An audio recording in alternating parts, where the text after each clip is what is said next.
હું 18 વર્ષની છોકરી છું. દરેક છોકરાઓ મારી સુંદરતાના દીવાના છે, પણ મારી ભાભીનો ભાઈ મારા માટે વધુ દીવાનો હતો અને થોડા દિવસ માટે અમારા ઘરે રહેવા આવ્યો હતો. તે નોકરી શોધી રહ્યો હતો, પણ મને મળ્યા પછી તેણે પોતાની નોકરી શોધવાનું બંધ કરી દીધું.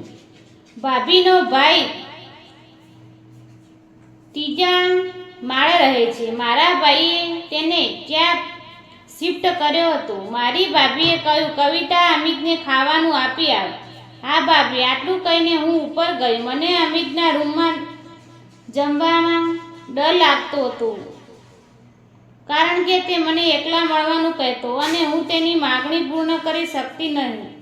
ગમે તેમ કરી મારા ડરને કાબૂમાં લીધા. પછી હું રૂમમાં પ્રવેશી. અમિત પંખા નીચે બેઠો હતો. મને જોઈને તે તરત જ ઊભો થઈ ગયો અને કહ્યું, હું ફક્ત તારી રાહ જોતો હતો. કવિતા, આવીને મારી બાજુમાં બેસ. આપણે બંને વાત કરીશું અને પછી વાતચીત દરમિયાન જો તને મને થાય તો આપણે એમ પણ કરીશું. જે કામ માટે મેં તને બોલાવી હતી, કે કામ માટે મેં કહ્યું કે તને ખાવાનું આપવા આવી છું.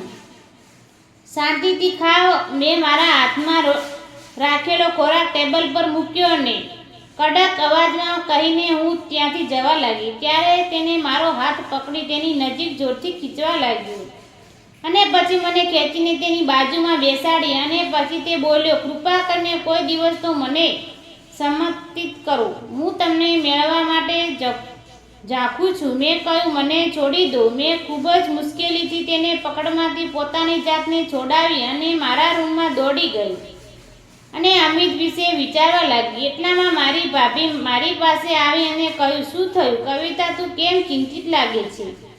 હું અમિતને ખાવાનું આપવા ગઈ હતી. કંઈ થયું નથી ને ભાભી? તારો ભાઈ ખાવાના બદલે મને ખાવા માંગે છે. જ્યારથી તે આવ્યો છે ત્યારથી તે મને તેની સાથે બધું કરવા દબાણ કરી રહ્યો છે. કૃપા કરીને તે સમજાવો કે હું તેની પાસેથી કંઈ લેવા માંગતી નથી. જ્યારે મેં ભાભીને અમિત વિશે ફરિયાદ કરી ત્યારે તે હસી પડી અને તેણીએ કહ્યું, અરે પાગલ, તું આટલી ડરે છે કેમ? અમિત સાથે તને મજા આવશે. એકવાર અજમાવી જો, પછી તને રોજ ખાવાનું મન થશે. પણ ભાભી, જો કોઈ અમને આવું કરતા જોઈ લે અને મારા ભાઈને ખબર પડી જાય તો? મને મારા ભાઈની ડર લાગતો. કવિતા, મારા પર વિશ્વાસ કર જરા. તું મારા ભાઈ સાથે આવું કરીશ ત્યારે હું બહાર ઊભી રહીશ અને ચોકી કરીશ. જો કોઈ આવશે તો હું તને જાણ કરીશ. ભાભીએ આ કહી અને મને બળજબરીથી અમિતના રૂમમાં મોકલી દીધી અને બહારથી દરવાજો પોતે બંધ કરી દીધો. હું ખૂબ જ ડરી ગઈ હતી, કારણ કે આ મારી પહેલી વાર હતું. પહેલી વાર શું થાય અને કેવી રીતે થાય તે મને ખબર નહોતી. મને તેની નજીક જોઈને અમિત હસવા લાગ્યો અને પછી મને તેની હાથમાં પકડી બેઠો. તે મારી પાસે આવ્યા અને મારી સાથે રમવા લાગ્યો. મને ખૂબ દુખાવો થતો હતો. તેણે પોતાની મરજીથી 2 કલાક પછી મને છોડી દીધી. મારી હાલત એટલી ખરાબ થઈ ગઈ હતી કે હું બરાબર ચાલી પણ શકતી ન હતી. જ્યારે અવાજ બંધ થયો ત્યારે ભાભી સમજી ગઈ કે અમે અમારું કામ પૂરું કરી લીધું છે. તેણીએ દરવાજો ખોલ્યો અને અંદર આવી અને મને પકડી મારા રૂમમાં લઈ ગઈ અને મને પૂછવા લાગી, તને મજા આવી કે નહીં? મેં કહ્યું કે તમારે એકવાર કરવું જોઈએ, પછી જુઓ તમને કેટલો આનંદ થશે. પણ ભાભી, તમારા ભાઈને મારી સાથે ખૂબ જ ખરાબ વર્તન કર્યું છે. મને ખૂબ જ દુઃખ થઈ રહ્યું છે. હવે હું ફરી આવું નહીં કરું. મેં ફરીથી તે કરવાની ના પાડી. મને ભાભીએ ફરીથી પૂછ્યું, કહો કે તમને તે ગમ્યું કે નહીં? મેં કહ્યું કે હા, મને ગમ્યું. તો પછી નાટક શું કરો છો? જરા તમને મજા આવે ત્યારે જજો અને મજા કરો. કાલે તૈયાર રહેજો. ભાભીએ કહ્યું અને ત્યાંથી ચાલી ગઈ. સુવા લાગી. માટે ભાભી આવું કેમ કહી રહી છે? તે પોતે જ મને તેના ભાઈ દ્વારા કેમ ઉપયોગમાં લઈ રહી છે? તેનો કોઈ ફાયદો તો હશે. મેં આવું વિચાર્યું. મને મારા મનમાં પસ્તાવો થઈ રહ્યો હતો કે હું ભાભીની વાતમાં કેમ માની લીધું. હું બહુ થાકી ગઈ હતી, તેથી હું સૂઈ ગઈ. જરા હું પાણી પીવા માટે જાગી ત્યારે મેં જોયું કે તેણે મને મારા મોબાઈલ પર એક વિડીયો મોકલ્યો હતો. તે જોયા પછી મને કંઈક થવા લાગ્યું. મને ફરીથી તે કરવાનું મન થયું. હું મારી જાતને કાબૂમાં રાખી શકી નહીં અને અમિતના રૂમમાં ગઈ રાતે 2 વાગ્યે મેં મારી ભાભીને મારા ભાઈના રૂમમાંથી ચોરની જેમ બહાર આવતી જોઈ અને મને શંકા થવા લાગી કે શું તે બંને ગુપ્ત રીતે મારા પર નજર રાખી રહી છે। હું મારા રૂમમાં પાછી ગઈ અને સૂઈ ગઈ।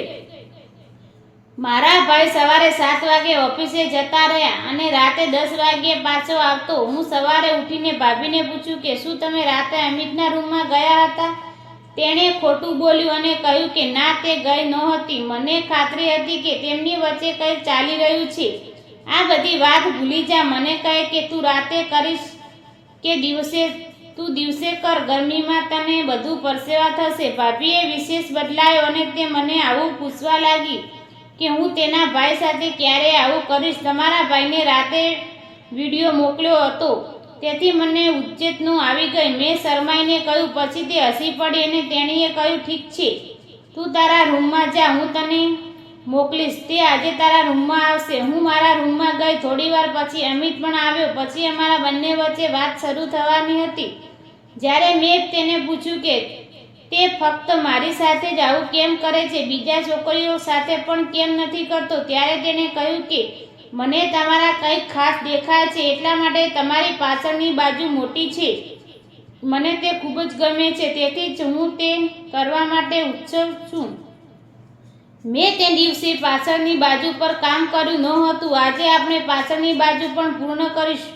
ના, હું એ ભાગ નહીં આપું। ભાભીએ મને કહ્યું કે ત્યાં કરવાથી ખૂબ દુખાવો થાય છે, તેથી ભૂલી જાય। મેં ડરથી કહ્યું, પણ તે સમસ્ત ન થયો। તેણે પોતાની ઈચ્છા મુજબ પાછળથી કામ કરવાનું શરૂ કર્યું। મેં ભાભીને આ કૂતરાને બચાવવા માટે બોલાવવાનું શરૂ કર્યું, પણ તેણે મારી વાત બિલકુલ ન સાંભળી। આજે 4 કલાક પછી તે મને છોડીને ચાલ્યો ગયો। મારી હાલત ખૂબ જ ખરાબ હતી। મેં વિચાર્યું હતું કે આજે પછી હું અમિતને નહીં આપું। અમિત ગયા પછી ભાભી રૂમમાં આવી અને તેણીએ કહ્યું ઠીક છે ને બધું તો? મેં ભાભીને પૂછ્યું કે આપણે તે ફક્ત દિવસે જ કેમ કરી છીએ, રાતે કેમ નથી કરતા? બધા રાતે જ કરે છે ને, ખરું ને? મેં પૂછ્યું અને તે મારા પ્રશ્નથી ગુસ્સે થઈ ગઈ।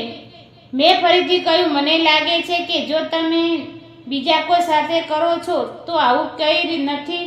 હવે જો તમે રાતે કરો છો તો કોઈ મોટી વાત નથી। આટલું કહીને ભાભી ત્યાંથી ચાલી ગઈ। મેં નક્કી કર્યું હતું કે આગલી વખતે હું હિંમત સાથે નહીં જાઉં, પણ ભાભી દ્વારા કરાવીશ। બીજા દિવસે જ્યારે અમે રાતે વિશે વાત કરી ત્યારે ભાભીએ મને અમિતના રૂમમાં જવાનું કહ્યું, પણ હું ગઈ નહીં। તેના રૂમમાં આજે હું નહીં જાઉં, હું મારા રૂમમાં જઈશ। મેં અમિતના રૂમમાં એક કેમેરો મૂક્યો હતો, જેથી મને તેમની વચ્ચે શું ચાલી રહ્યું છે તેની ઝલક મળી શકે અને હું શાંતિથી તે જોવા લાગી। ભાભીએ કહ્યું કે મને તેની સાથે આવું કરવા દે બદલે તમારો આભાર દીદી, નહીતર હું તેને જોઈને જ ખુશ થાત।